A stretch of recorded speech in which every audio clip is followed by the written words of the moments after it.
Welcome to the AP Systems YC600 and QS1 installation video series.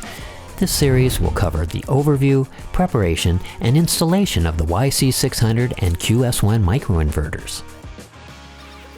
This video series, designed for professional solar installers, is not intended to replace the installation manuals, but to provide a brief overview on the installation process of these AP Systems microinverters. Please note there is important information in the manuals that professional installers will want to be aware of. You can find this documentation and additional resources on our website at apsystems.com. Before getting started on installation, professional installers will also want to be sure they have an AP Systems EMA account. An EMA account is necessary to set up homeowner customer accounts for online monitoring, so be sure to visit our website at apsystems.com and click on the Register link under the Resources tab, or visit apsystems.com/register to fill out the form requesting an EMA account. Before we get started, let's take a quick look at the YC600 and QS1 microinverters and the system components and accessories.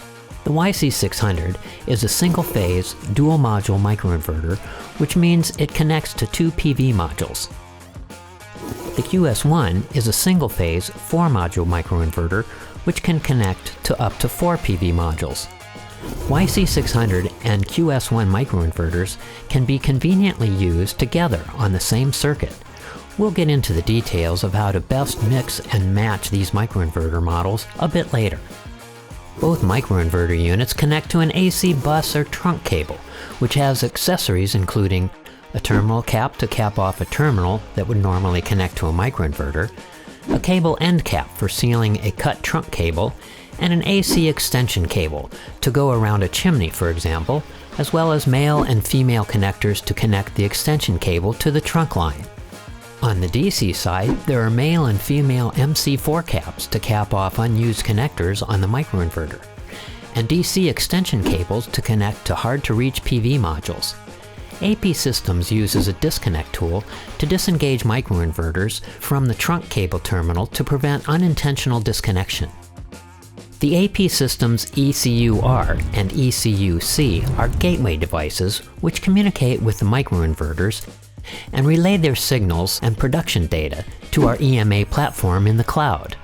These devices use wireless Zigbee to communicate with the microinverters and then require an Ethernet cable or wireless connection to the homeowner's router to backhaul system data to the cloud. Now let's look at a few tools required to complete the microinverter installation. You'll need a socket wrench or power drill with a socket attachment sized appropriately for your racking system. Racking hardware will vary by manufacturer, so be sure to do a fitment check with the microinverters and your racking fasteners before you're on the roof to be sure you've got the right hardware. You'll also want cable zip ties, an AP Systems disconnect tool in case you need to disconnect a microinverter from the trunk cable, and a multimeter to ensure circuit continuity before you install the PV modules. AP Systems cares about your safety and requires that all installers obey the following safety instructions when installing AP Systems microinverters. 1. Only qualified, licensed, and trained solar installation professionals familiar with the requirements for safety, electrical systems, and EMC, and who are authorized to energize, ground, and tag equipment, systems, and circuits in accordance with established safety procedures should be installing AP Systems products. The inverter and balance of the system should only be installed, commissioned, and diagnosed for any issues by qualified personnel. 2. All inverter equipment, cables, connectors, and accessories should be provided by AP Systems or compatible with AP Systems equipment and have markings for electrical safety standards. 3. All electrical system installation, grounding, breaker, and cable sizing and connections must be done in accordance with local electrical codes. 4. Installers should also wear a roof-anchored safety harness and helmet when doing any work on the roof. Before beginning your installation, you'll want to spend some time on microinverter placement and cabling. as both YC600 and QS1 microinverters connect to multiple modules. Planning out your connections and cable routes in advance will save you time on the roof. Begin by drawing out your layout map based on your roof measurements, clearly marking the placement of racking and PV modules and where the trunk cable will be routed. Check your regional AP Systems microinverter datasheet to determine how many units can be placed on each circuit. In the US, up to 7 YC600 units can be placed on a single 20-amp breaker in a 240 volt configuration, which accommodates 14 PV modules, or up to 3 QS1 units per 20-amp breaker in 240 volts, which accommodates 12 PV modules. In Europe, any combination of YC600 or QS1 units that will accommodate 14 PV modules can be used. For all other regions, be sure to check the product datasheet from that region. Next, determine where the inverters can best be positioned to connect to the PV modules.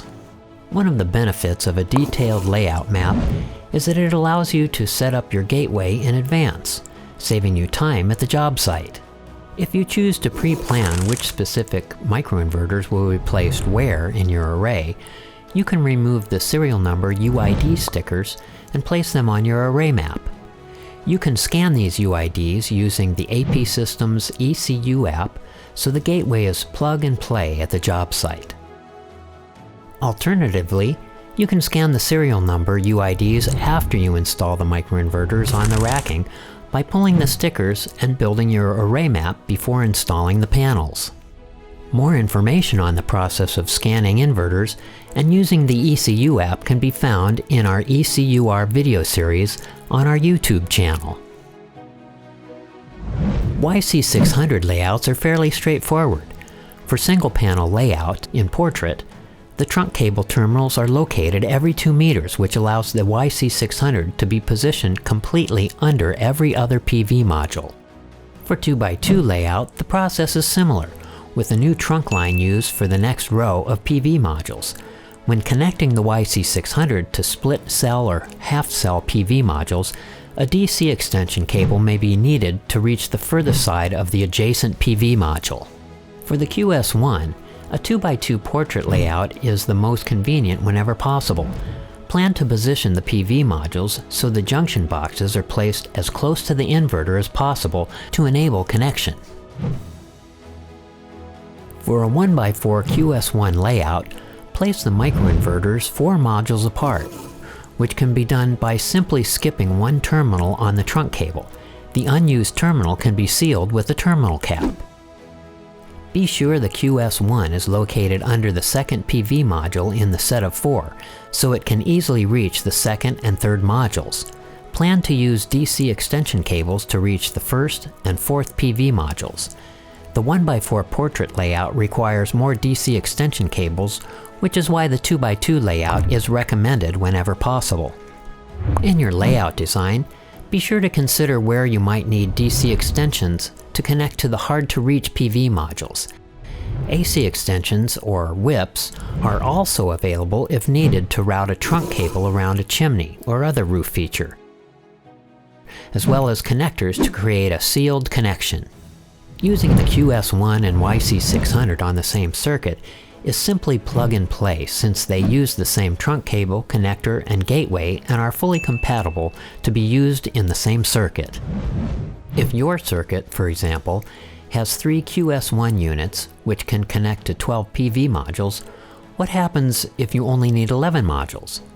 You can use 3/4 of the inverter by sealing 2 unused DC connectors on the QS1 microinverter with MC4 caps. The rest of the inverter would function normally.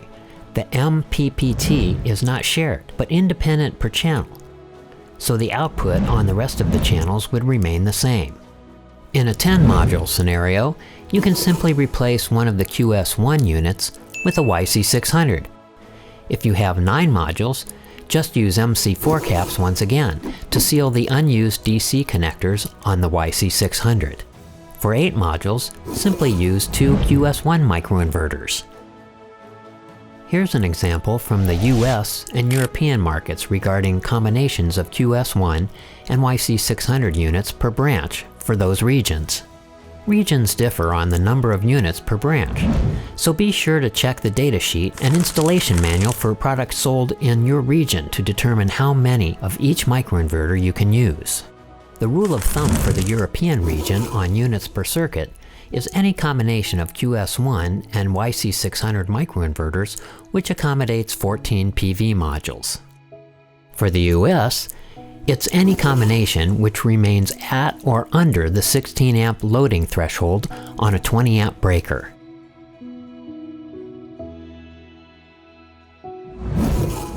Also, here are a couple of tables showing the combinations for Canada and Australia.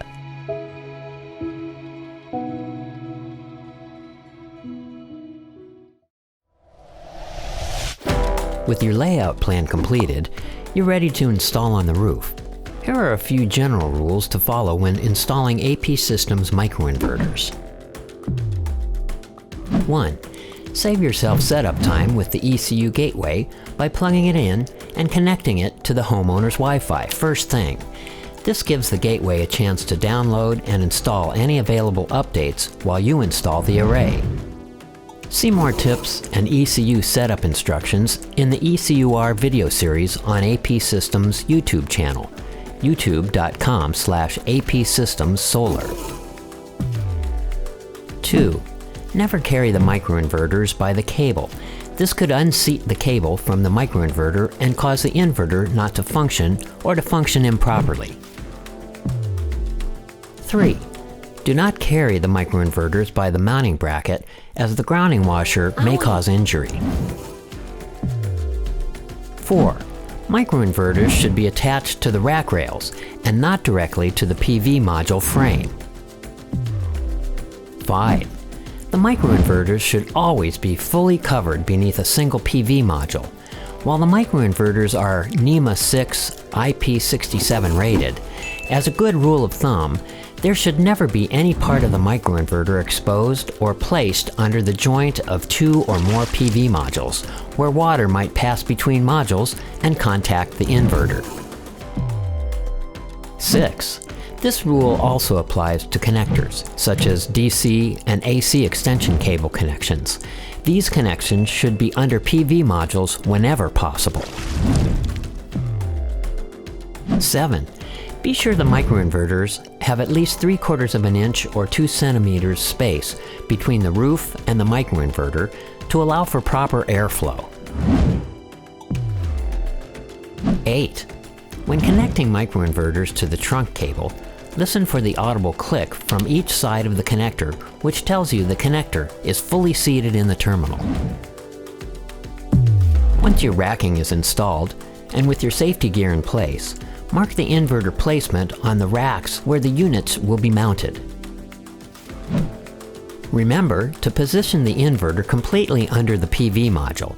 Lay out your trunk cable to ensure the terminals are positioned correctly with each inverter. Using fastener hardware recommended by your racking provider, mount the microinverters to the rails with a socket wrench or drill with a socket attachment, and confirm the spacing for proper airflow. Both QS1 and YC600 microinverters have a built-in ground wire within the cable. However, be sure to check if external grounding is required for installations in your region. Remember, your installation must comply with all local regulations and compliance standards. Place the microinverter AC cable connectors into their respective trunk cable terminals. Listen for the audible click, which tells you a sealed connection has been made. If you need to disconnect a microinverter from the trunk cable, use the AP Systems disconnect tool. Simply insert the tool fully and pull the connector out of the terminal.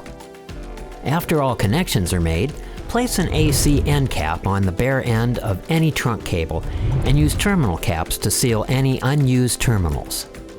Once the microinverters are connected to the trunk line, use zip ties to secure the trunk cable to the racking. Be sure not to pull the cables too taut and to allow for some slack. Hot and cold temperatures can stretch and tighten cables, so adding a small amount of slack can help to prevent an unintended disconnection.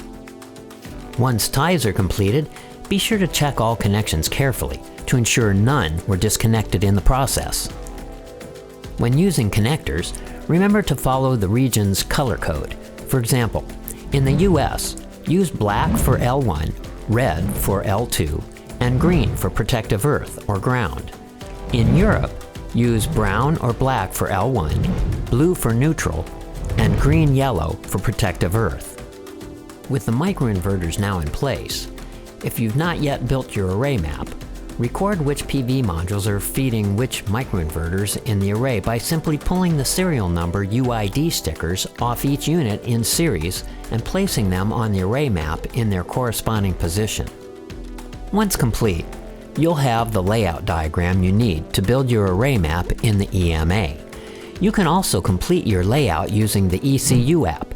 However, if your site is large or complex, the EMA will allow you more flexibility in arranging PV modules in your array layout. Now it's time to place the PV modules. When you first connect each microinverter, the LED light will flash red once, then show 3 short green flashes indicating the inverter checkup was successful. The DC connections should first be made with the PV modules adjacent to the microinverter, with the last connections made to the PV module that will cover the microinverter. For example, with the QS1 in either 2x2 or 1x4 layout, connect to the 3 adjacent PV modules before connecting to the module covering the inverter. Be sure to use MC4 caps to seal any unused DC connectors on the microinverter. Repeat this step for all remaining inverters.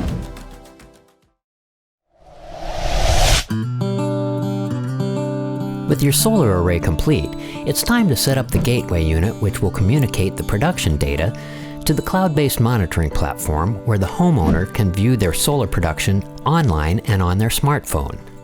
These steps are covered in our next video, the ECUR installation series, available on AP Systems YouTube channel, youtube.com/apsystemsolar. When DC power is first applied to the microinverter, it blinks one quick red light, followed by 3 short green blinks. From this point on, it will blink once every 10 seconds while power is applied, and it is communicating with the ECU. If the light is flashing a fast green blink every 2 seconds, this means that the unit is producing power, but is not communicated with the gateway in more than 1 hour. There's an easier way to verify operation than checking microinverter LEDs on the roof. That is, by using the ECU app. To learn how to connect to the ECU using your smartphone and the ECU app, see video 4 of our previously mentioned ECUR installation series on our YouTube channel. Once you connect via Wi-Fi, check the home screen of the ECU app and look for a green dot verifying that you are connected. Next, look for the microinverter icon with the word number next to it. The first number tells you how many microinverters are communicating with the ECU, and the second number tells you how many you've scanned and registered to the ECU. Check to see that these numbers match. If they do, all your microinverters are connected and operating normally. Again, if you have any issues getting connected, be sure to watch the ECUR installation video. Next, check the real-time data to verify that all the modules are showing as green, or producing power, and that grid voltage and frequency are okay. If you don't see the same number of microinverters communicating as you have installed, you'll want to check a few things. 1. Verify that the microinverter serial numbers have been entered correctly. 2. Verify the AC and DC connections on the roof and that all connections are seated properly. And 3. Verify the ECU Zigbee antenna is installed. AP Systems microinverters are rugged, durable, and designed to last. However, if you should experience a system problem such as an installed microinverter not communicating, here are a few tips to help you diagnose and resolve them. There are typically 3 areas where your problems may exist. A. The microinverter itself may be having problems, or B, the microinverter is working fine, but it's having trouble communicating with the ECU, or C, the microinverter and ECU are operating normally and something else is causing problems.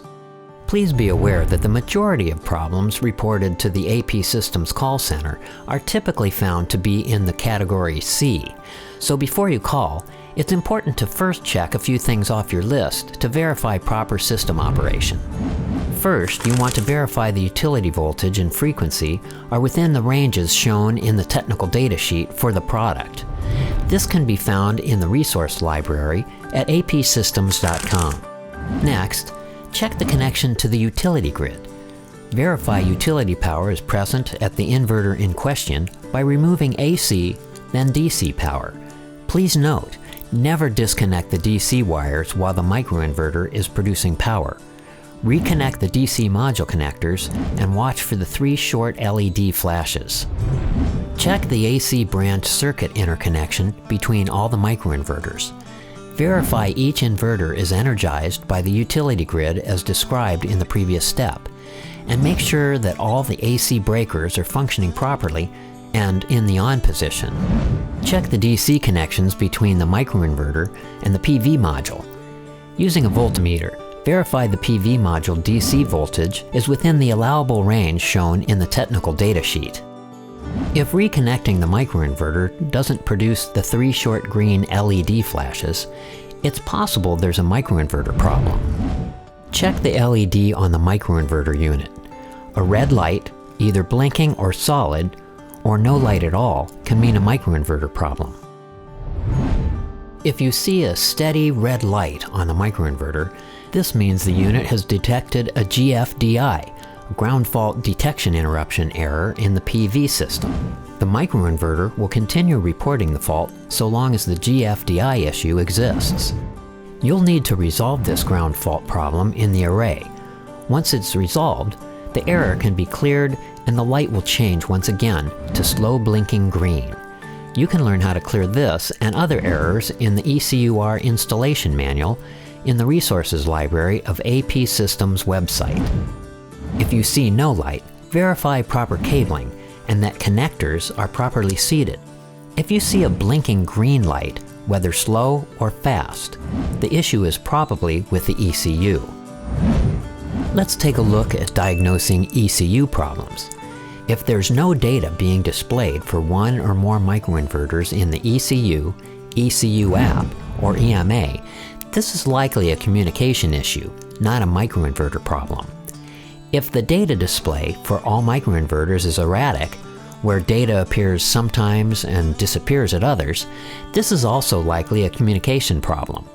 If the data display for only one microinverter is erratic, but the rest report normally, it's likely a microinverter problem. If restarting the ECU does not resolve the problem, check connectivity of the homeowner's router. Verify their internet connection is working. Next, check the connection of the ECU to the router. If the ECU is connected via Wi-Fi, perhaps the homeowner changed their network password or ISP. Try connecting the ECU to the router using an Ethernet cable. If still unresolved, check the proximity of the ECU to the closest microinverter. Place the ECU temporarily closer to the array to see if proximity or an obstacle such as a metal roof may be the problem. If this resolves the issue, permanently relocate the ECU in a position to better communicate with the array. If the issue persists, contact technical support for diagnosis. Remember, an AP Systems support tech must be able to troubleshoot the issue online in order to send a replacement, so be sure not to disconnect or uninstall anything before the AP Systems team has had a chance to diagnose the system online. To contact AP Systems technical support, visit your local AP Systems website and navigate to the support page. Here you'll find the phone number for your local support team and a form to submit any issues you might be seeing.